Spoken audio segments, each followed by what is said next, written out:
Chega mais, ótima noite para você, o nosso Sport Center no ar, para passar a régua neste sábado de muito esporte, de clássico no Campeonato Carioca. A gente vai trazer tudo para o pessoal de casa desse Flamengo e Vasco. Calçade, boa noite, prazer estar contigo, amigo. Olá, Glaucia, prazer aqui estar com você no Sport Center. Tudo e um jogo que terminou quentinho, viu, Glaucia? Não só no placar, mas aquela clássico agora é assim, termina com treta. Então fica aqui com a gente. A gente faz uma pausa rapidinha, já voltamos com tudo isso para você. Final de clássico no Campeonato Carioca, deu Flamengo para cima do Vasco. 2-0, a gente confere os gols dessa partida, também os principais momentos, Paulo Calçado, de um primeiro tempo dominado pelo Flamengo. Um Vasco muito abaixo, principalmente na primeira etapa. No segundo tempo até faz ali 20, 25 minutos diferentes, né? Um pouco melhor, tentando alguma coisa dentro do jogo. Mas é fato que o Flamengo, dentro de toda a partida, superior e sai com o resultado. Glaucia, não dá para comparar, não tem nenhum ponto para você de estabelecer uma comparação entre Flamengo e Vasco, porque os momentos são totalmente diferentes, né? O Flamengo tem elenco, tem um grupo muito forte e tem uma proposta de jogo que o grupo já percebeu que mudou. Então é o seguinte, mudou por vários sentidos, tá? Não é que mudou com o Felipe Luiz, que o Tite não conseguia, porque é um outro Flamengo, é uma outra administração, a administração do vestiário, que é do treinador, é do diretor Boto, é do presidente, e os jogadores já perceberam que este Flamengo vai jogar da forma que o Felipe Luiz deseja, que é pressionando o tempo todo. Então, quem tiver condições físicas para pressionar, os jogadores vão atuar. Se não tiver, espera um pouquinho, descansa, outro vem e joga. Então isso está muito claro no Flamengo. E o primeiro tempo foi um festival, né? Foi uma vantagem muito grande, porque é uma equipe que tem qualidade técnica e pressiona, retoma a bola o tempo todo. E retomando a bola o tempo todo, mora na área do adversário, né? O placar, em função do primeiro tempo, foi até pequeno. Pois é. Né? Se o placar ele não expressa o que foi a primeira etapa. Aí o pênalti, que sofreu mesmo, o Plata teve uma boa atuação. Bruno Henrique quem bateu. Bruno Henrique bate. Então, se o Felipe Luiz tem uma possibilidade, o Plata já mais adaptado. Pena que o Juninho se machucou, acabou de chegar. Mas ele ainda tem o Cebolinha. Ele tem o Bruno Henrique, joga numa outra função que é super importante pelo centro. É um jogador decisivo. E tem um banco de reservas que pode mudar partidas quando ele sentiu isso na segunda etapa.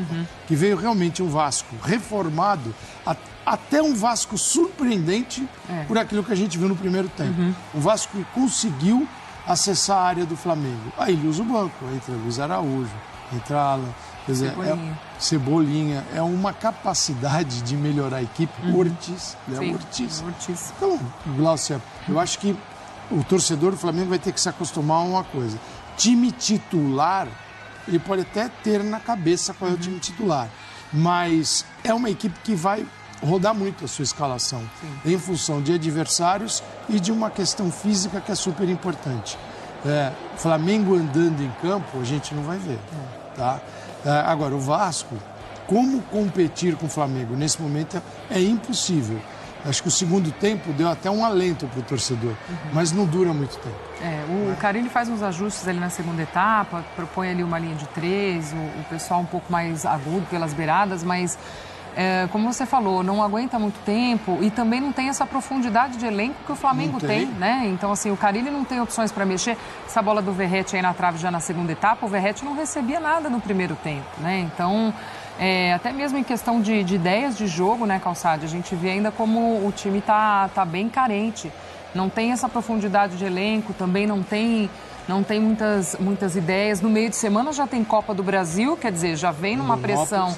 O Rondonópolis é aquele jogo que não tem mais empate, né? O empate seria do visitante, né? Não existe mais isso na Copa do Brasil. E dava vantagem para o grande, geralmente. Geralmente o visitante é uma equipe... Nesse caso, o Vasco, que visita o Rondonópolis, né? Então tem que ganhar o jogo. Tem que ganhar o jogo. No meio de semana, já a Copa do Brasil, que é algo importantíssimo para a sequência da temporada. E um Vasco que já vem nessa pressão, né? Pressão da temporada passada, desse início de trabalho do Carille, que parecia até que ia impactar, assim como foi o início dele no Santos, né?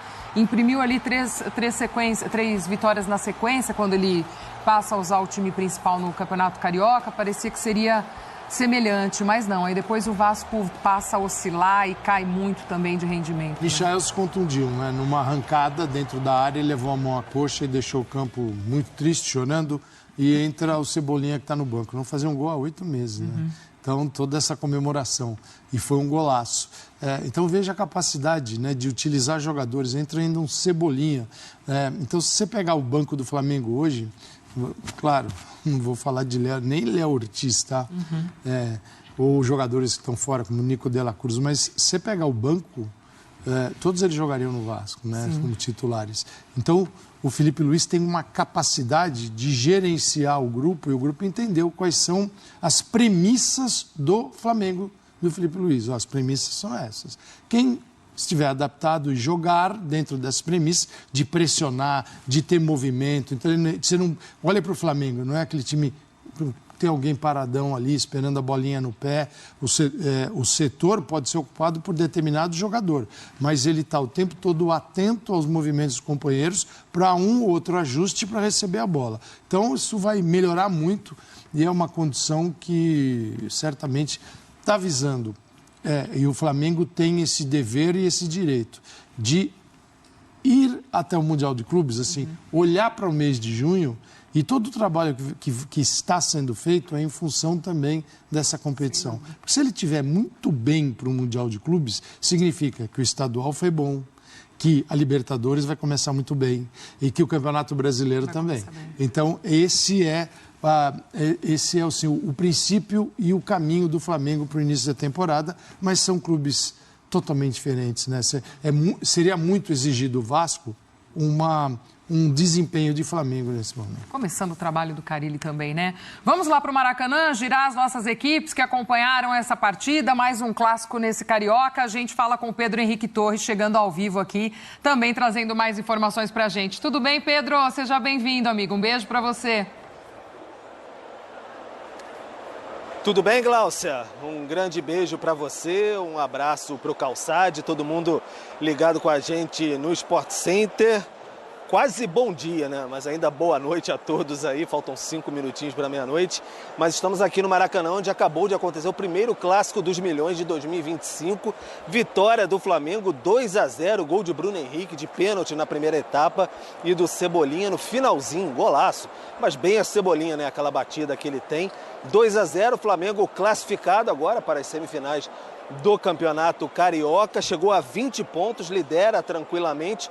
Pode até garantir, quem sabe, o primeiro lugar geral já neste fim de semana. Depende, Volta Redonda ainda joga amanhã contra o Sampaio Corrêa. Então, o Flamengo já está mais tranquilo para a última rodada contra o Maricá. O Vasco fica numa situação um pouquinho mais complicada. Daqui a pouco a Roberta Barroso fala mais sobre o lado vascaíno. Sobre o lado rubro-negro, um primeiro tempo muito bom do Flamengo. Foi bem superior, teve até um golzinho anulado no final do segundo tempo por impedimento bem pequenininho ali do Varela, e aí o gol do Plata, até numa falha do Léo Jardim, mas o Flamengo foi bem superior. Os torcedores rubro-negros aqui reclamavam, a gente fica bem pertinho aqui da torcida na tribuna do Maracanã, reclamavam do placar pequeno, magro no primeiro tempo, de 1-0, diante de tamanha superioridade. O Vasco no segundo tempo foi até superior com as mexidas do Carille, e aí depois o Flamengo conseguiu, de fato, retomar as rédeas da partida e, enfim, conseguiu o que gostaria. 2-0, a torcida fez bastante festa, aí o time entrou na onda no final também,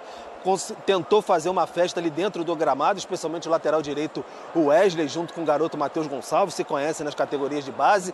Fizeram algumas firulas ali já no final da partida, um toque de letra do Wesley irritou bastante os jogadores vascaínos, aí partiram para cima, quase tivemos um sururu, como eu tenho chamado, igual no último Flamengo e Botafogo, mas foi contornado, não chegou àquele nível de agressões, nada disso, ainda bem, e aí extrapolou um pouco para a torcida, no setor sul ali do Maracanã, alguns torcedores bem revoltados com a derrota, com talvez ali a movimentação dos rubro-negros em campo, tentaram invadir e foram contidos pela segurança, pela polícia, enfim, aqui no Maracanã, mas saíram agora. Vamos ver como é que vai ficar o entorno diante disso. Então é isso, o Michael saiu com uma lesão muito provavelmente uma lesão puxou ali no arranque no segundo tempo e aí deu lugar ao Everton Cebolinha. Isso que preocupa mais. O Calçade falava bastante aí de como o Felipe Luiz exige fisicamente dos jogadores a pressão.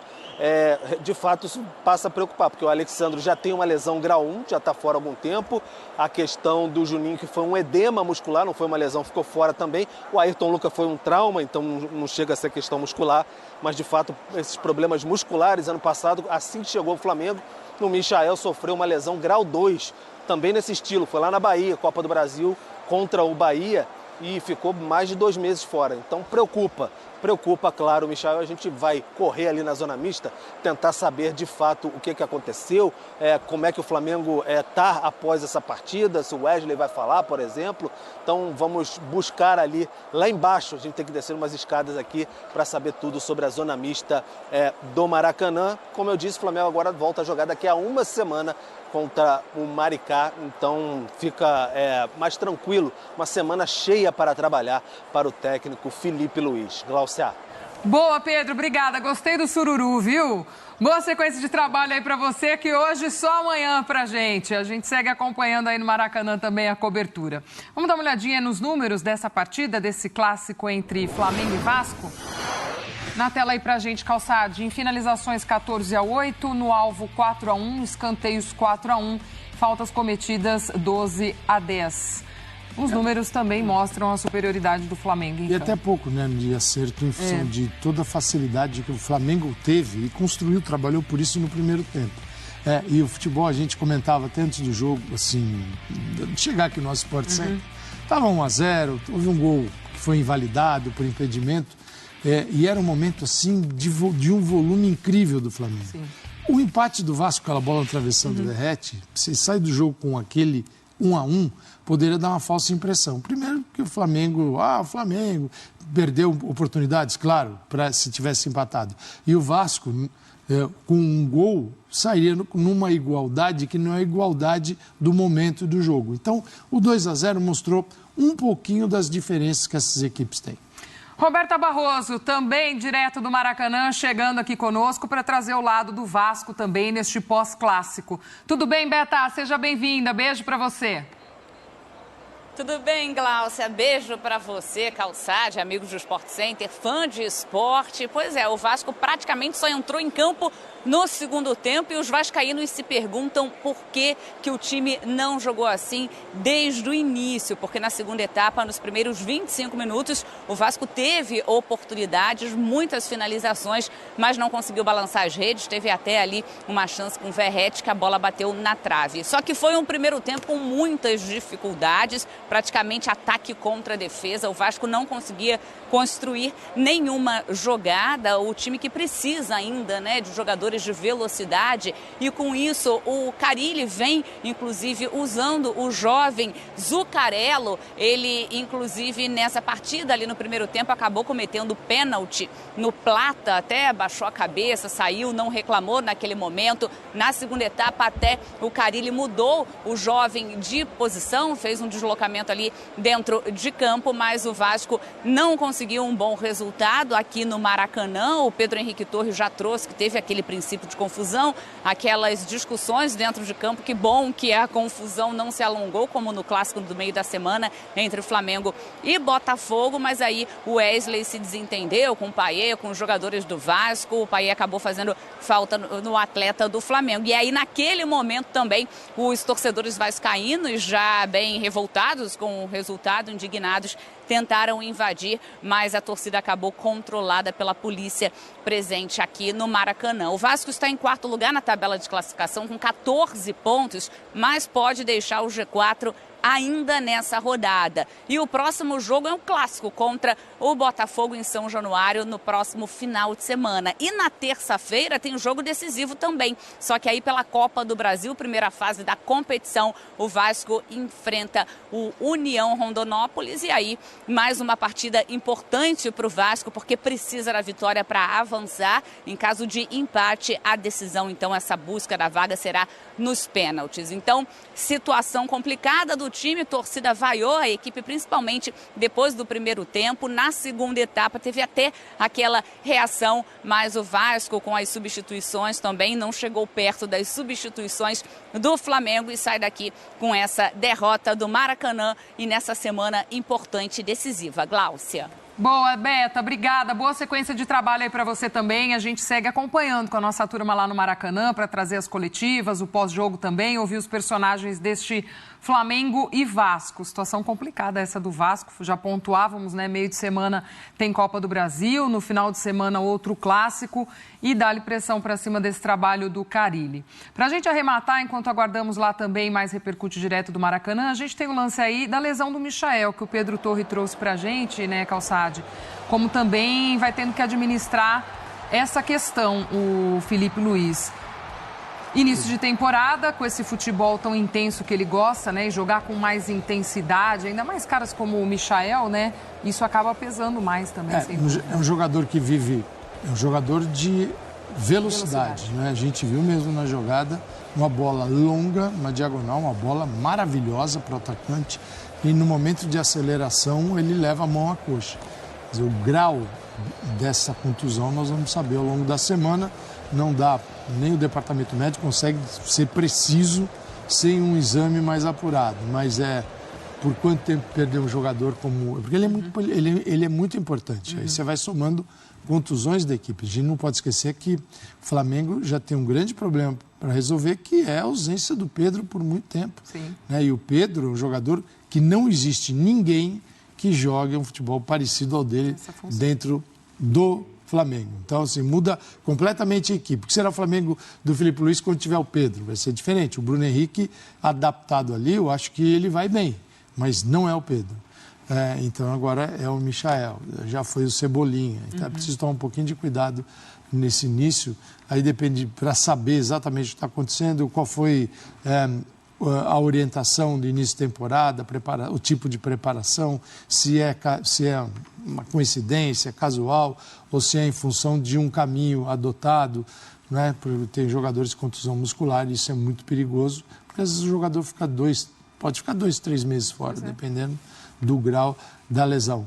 Mas nada como um bom banco de reservas. No momento que o Carille vai usar o banco, o time pode cair de rendimento, naturalmente cai. Sim. É difícil melhorar. Porque você não vai encontrar no banco do Vasco uma competição com os titulares e falar assim, esse aqui está pedindo passagem, né? Vai ser o novo titular. No Flamengo, você chega a ter 3 caras para a mesma posição. Né? E tem 3 laterais, né? Os esquerdos estão todos contundidos. Joga o Varela na lateral esquerda. E o Carille também sofre um pouquinho com isso, o povo ainda muito abaixo também fisicamente. Vamos ver essa confusão no final do jogo, ou sururu, como o Pedro Henrique Torre muito bem definiu. Mais um clássico carioca terminando com confusão. O Wesley ali, vem Coutinho, Verratti, empurra. Depois também nas arquibancadas a Roberta Barroso muito bem pontuou, o torcedor do Vasco já de cabeça cheia aí perdendo o clássico, também houve confusão ali nas arquibancadas, enfim. Mas algo mais...